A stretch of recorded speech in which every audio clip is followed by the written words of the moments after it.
So, hi everyone. Hope you are doing okay. First of all the best जिनका exam अभी आगे आने वाला है, बेस्ट ऑफ लक। बहुत अच्छे से करना और कामली करना, बहुत आराम से हो जाएगा।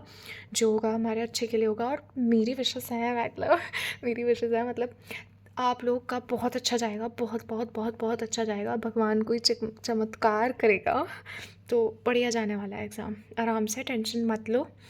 अब चिल करो, ज़्यादा टेंशन लेने की कोई ज़रूरत नहीं है।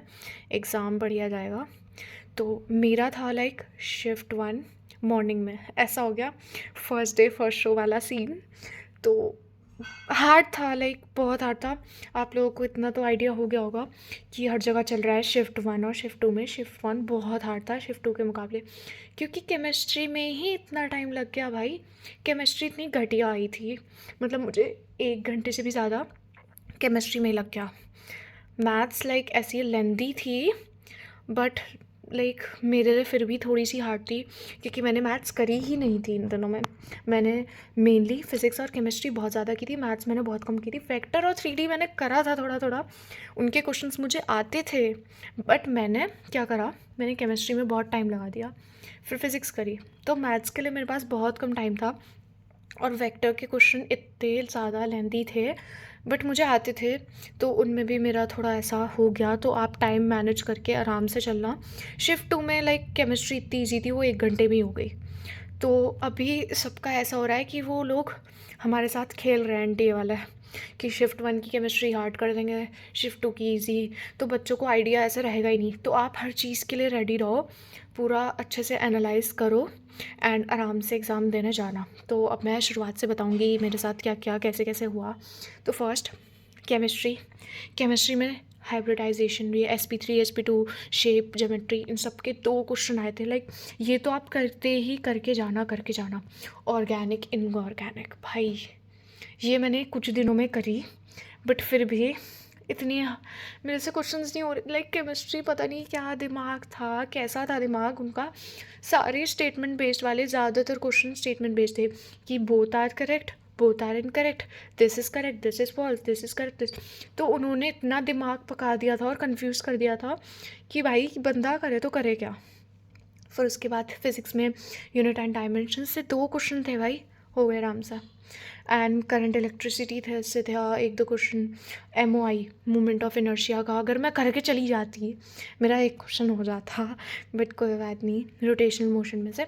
और मैथ्स में तो वेक्टर 3D और भी कुछ चैप्टर्स थे। और वेक्टर 3D सबसे मेजर थे, मतलब इनमें से सबसे ज़्यादा आया था। Now coming to the point. तो हाँ, मैंने पढ़ा, मतलब मैंने सिर्फ 20 दिन पढ़ा होगा ये लास्ट के, पूरे फोकस के साथ, मतलब पूरा अच्छे से अगर मैंने पढ़ा है तो ये लास्ट कुछ स्टेज में पढ़ा। तो इससे मुझे रियलाइज़ हो रहा है कि अगर मैं इतने कम दिनों में, मेरा पेपर ठीक ठीक मतलब ठीक ही समझो, जैसा भी गया, अब गया। अब मेरे को नहीं सोचना एग्ज़ाम के बारे में, अब मेरे को नहीं सोचना। अब मैं अगले वाले में सोचूंगी और अच्छे से पढ़ूंगी, बट इस वाले के लिए तो मेरे को नहीं सोचना इतना। ठीक गया, जैसा भी गया, अब भगवान भरोसे हैं हम। तो मैं ये सोच रही हूँ कि मेरा इतना पढ़ के मेरा फिर भी ऐसा, मैं होता है ना, मेरे को बहुत डर लग रहा था। आप में से बहुत लोग होंगे जिनको, मतलब हम एक तो थे ज़ीरो पे, एंड हमें था डर कि भाई नेगेटिव में चले जाएंगे, नंबर ज़ीरो आ जाएंगे। मुझे इतना डर लग रहा था, मैं बैठे बैठे इतना डर रही थी कि यार कैसे होगा, मैं कैसे करूँगी, मुझे बहुत डर लग रहा था। बट जैसे ही एग्ज़ाम हुआ उसके बाद मुझे रियलाइज़ हो रहा है कि ठीक है यार, थोड़ा तो बेटर करा हमने स्कोर। बट अगर हम इतने 20 दिन में फोकस के साथ पढ़े और थोड़ा सा ठीक हुआ और ऐसा एग्ज़ाम चला गया हमारा ठीक ठाक, तो अगर हम पहले से अच्छे से प्रिपेयर करके पढ़ते, अच्छे से पढ़ेंगे, तो भाई हमारी ऐसे ऐसे मिल जाएगा हमें बढ़िया कॉलेज, और परसेंटाइल आ जाएगी बढ़िया, 90+ तो पक्की है। तो इससे मुझे यही पता चलता है कि हम अगली बार ना बढ़िया से पढ़ेंगे तो हमारा बढ़िया हो जाएगा। एंड तो हुआ क्या, सुबह-सुबह मेरे को एक तो रात को कल रात मैं सिर्फ़ 1 घंटा सोई हूँ। मैं सोच रही थी कि मैं जल्दी सो जाऊँगी, जल्दी सो जाऊँगी, तो मैं 11:30 सोने के लिए ऐसे हो गई, तो मेरे को नींद ही नहीं आई। पूरी रात मैं ऐसे लेटी रही, मैं सोचती रही क्या होगा कल, क्या होगा कल? इतनी टेंशन थी, बहुत ज़्यादा टेंशन थी भाई, सही में बहुत ज़्यादा टेंशन थी। एंड आज अब एग्ज़ाम देके बहुत रिलीफ़ मिल रहा है। जैसा भी गया हो, बट एग्ज़ाम तो चला गया ना, अब एग्ज़ाम की टेंशन बिल्कुल भी नहीं है। तो उसके बाद मैं उठ सोई नहीं, फिर सुबह मैं खुद ही उठ गई बिना अलार्म। मैं बिना अलार्म के 5 बजे उठी हूँ। फिर 5 बजे उठ के ऐसे थोड़ा बहुत फार्मूलाज़ का रिवीजन करके मैं सेंटर तक पहुँच गई। तो वहाँ पे सेंटर पे क्या मेरे को लगा ना कि शूज़ नहीं पहन सकता है, एंड इतनी ठंड थी भाई, मैं स्लीपर्स में चली गई और वहाँ पे इतनी ठंड लग रही थी, और सब के सब शूज़ पहन कर आए थे। एंड कुछ बच्चे थे मेरी तरह, बट इसलिए मैं भी आप लोगों को बोलूँगी, अब ये होता है ना कि आपके सेंटर पे शूज़ अलाउ करें या ना करें, तो वही देखना, बट चूज़ कर देंगे आई बस, क्योंकि ठंड में इतना ज़्यादा वो आप एक्स्ट्रा पेयर कुछ लेके चलना अगर बाई चांस अलाउ नहीं करते हैं, बट शूज़ पहन के जाना। बहुत ठंड लगती है, मेरे को आज देख के बहुत ज़्यादा ठंड थी। तो फिर उसके बाद मैं गई, एंड उन्होंने पेन्स भी नहीं लिए, लाइक मुझे कोई नहीं पता था, तो वो पेन्स भी अंदर से ही मिलेंगे, आपको पेन ले जाने की भी ज़रूरत नहीं है। बस आपको क्या ले जाना है, एडमिट कार्ड का फर्स्ट पेज, एंड जिसकी आइडेंटिफिकेशन नहीं हो रखी है आधार कार्ड से, वो 4th वाला पेज भी फिल करके ले जाना। एंड आधार कार्ड ओरिजिनल वाला, फ़ोटोकॉपी नहीं चलेगी, ओरिजिनल वाला। मेरी तो फ़ोटोकॉपी भी थी, तो ओरिजिनल भी लेके गई थी मैं, दोनों चीज़। और 2 फ़ोटोग्राफ्स, बस ये फ़ोटोग्राफ्स तो ले जानी ज़रूरी है भाई, वो मांगेंगे। एंड बस यही लेके जाना है। वाटर बॉटल आपकी मर्ज़ी है, ट्रांसपेरेंट वाटर बॉटल। फिर आपकी एंट्री होगी, आपको बैठाएंगे कुछ देर, फिर आप कुछ देर बैठे रहोगे वहाँ सिस्टम के आगे। वहाँ पे क्लास में लैब में घुसते ही पहले आपकी कुछ रजिस्ट्रेशन होगी, और फिर उसके बाद आप बैठोगे, एंड वहाँ पे आधे घंटे तो बैठना ही होगा। बैठने के बाद एग्ज़ाम स्टार्ट होगा। देन मेरे को तो बहुत ज़्यादा ऐसे नर्वसनेस हो रही थी एग्ज़ाम के टाइम में। वो जो आधा घंटा था वो इतना बहुत ज़्यादा मुश्किल था मेरे लिए। मैं सोच रही थी क्या होगा मेरा, कैसा होगा, जैसे भी होगा कैसा होगा, मैं सोचे जा रही थी। देन फिर एग्ज़ाम स्टार्ट हुआ। मैंने स्टार्ट करा केमिस्ट्री से, फिर फिज़िक्स, फिर मैथ्स। तो केमिस्ट्री में भाई मेरा डब्बा गुल हो गया मैं देख रही हूँ सारे स्टेटमेंट बेस्ड है ज़्यादातर, बट फिर भी मैंने कुछ कुछ कर दिए जिनमें मैं 100% श्योर थी। कुछ कुछ क्वेश्चंस में थी बस, और मैं नहीं। फिर फिज़िक्स में भी यही हुआ, कुछ कुछ क्वेश्चंस कर लिए। मैथ्स में मेरा बहुत कम हो पाया, क्योंकि इन दोनों ने ही मेरा इतना टाइम ले लिया था, खासकर इस केमिस्ट्री ने। तो मैं बोलूँगी आप प्लीज़ अपना टाइम मैनेज करके चलना, जैसा भी डिफ़िकल्टी लेवल जिस भी सब्जेक्ट का हो उसको देख कर। एंड फिर उसके बाद मैंने क्वेश्चन सॉल्व किए, एंड कुछ कुछ हुए, कुछ कुछ नहीं हुए, तो मैंने छोड़ दिए बीच में। मतलब जब 1 घंटा रह रहा था, मैंने मैं ना मतलब तुक्का स्ट्रैटेजी वाली एक कुछ वीडियोस होती है ना, वो भी देख के गई थी कि अब भगवान जी भी तो बचाएंगे कुछ चीज़ों से। तो मैं देख के गई, तो वो कुछ कुछ जगह अप्लाई हो गई मेरी। मतलब मैंने 2 से 3 क्वेश्चन जो कि मैं श्योर हूँ, मतलब बढ़िया हैं, मतलब वो 100% करेक्ट हैं, वो मैं तुक्का स्ट्रैटेजी से करके गई हूँ। तो उसमें क्या था कि अगर आपको लग रहा है, वैसे पता है स्टेटमेंट वाले में ज़्यादातर सब बोल रहे थे कि बोथ करेक्ट होता है या फिर बोथ इनकरेक्ट, जो मैं तुक्का वाली वीडियो में देख के गई थी। बट मैंने रिस्क नहीं लिया, मेरे को जो ठीक लग रहा था मैं वही क्वेश्चंस करके आई हूँ। बस कुछ में 1 2 3 4 5 6 मतलब कुछ क्वेश्चंस में मैं तुक्के मार के आई हूँ, क्योंकि ये तो वैसे भी मेरे को था कि ठीक है जैसे भी जा रहा है मेरे बढ़ ही जाएंगे मार्क्स, क्या पता अगर किस्मत अच्छी हुई।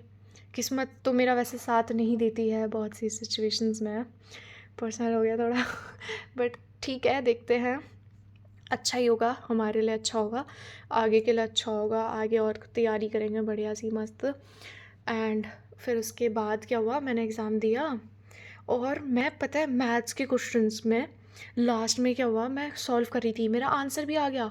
मैं देखती हूँ 5 सेकंड बची हैं, मैं जैसे ही आंसर पे करती हूँ एकदम एकदम वो सबमिट हो गया। तो मेरे को एंड वाला तो समझ ही नहीं आ रहा कि मैंने आंसर पे क्लिक कर दिया था, फिर भी वो सबमिट हुआ होगा या फिर नहीं हुआ होगा।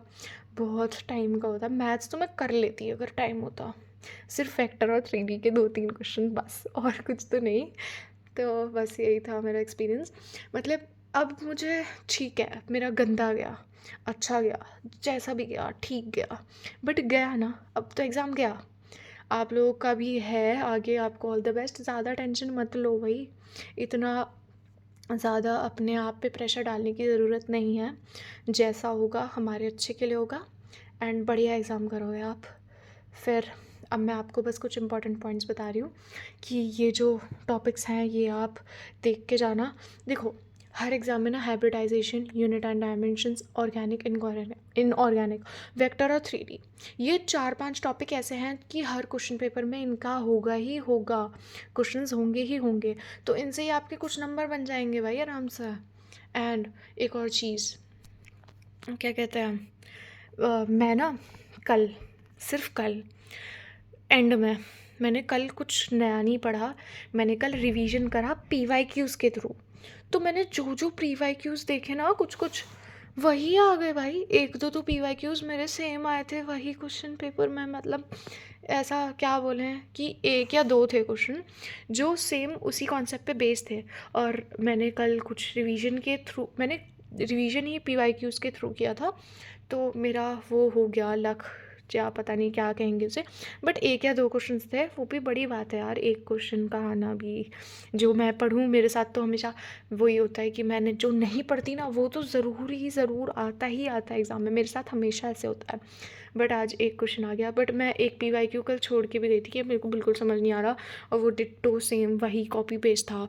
वो ऐसे था कुछ कि गेट सर्किट का था कोई क्वेश्चन वो, तो वो बताना था उसमें, करंट इलेक्ट्रिसिटी था वो शायद फिज़िक्स में। तो यही था। एंड एक और चीज़ देखो, इसमें मुझे लग रहा है शिफ्ट 1 हमारा हार्ड था। तो हमारी जो परसेंटाइल ऐसे होगी ना कि कट ऑफ जो होगा, वो आई थिंक 170 पे हमारी 99 जाएगी, या 160-70 पे। बट शिफ्ट 2 के लिए ये पॉइंट हो गया ना कि उनका ईजी शिफ्ट आया था, तो उनकी 200 प्लस जाने वाली है, क्योंकि ईजी था तो भाई अच्छा ही स्कोर करेंगे।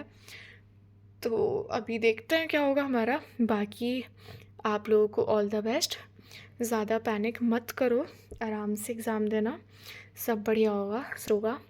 बस कुछ चीज़ें जो मैंने बताई हैं वो आप ध्यान में रखना, बाकी सब भगवान जी के ऊपर है, और वो हमारे लिए अच्छा ही करेंगे। That's all for today. All the best again भाई, फोड़ के आ जाना पेपर मेरी तरह। मतलब जैसा भी होगा मज़ेदार होगा, बढ़िया करके आना। बेस्ट ऑफ लक आगे वाले जिनके भी एग्ज़ाम्स रह रहे हैं। आप लोग कर सकते हो, मुझे आप लोगों पे भरोसा है। बाय।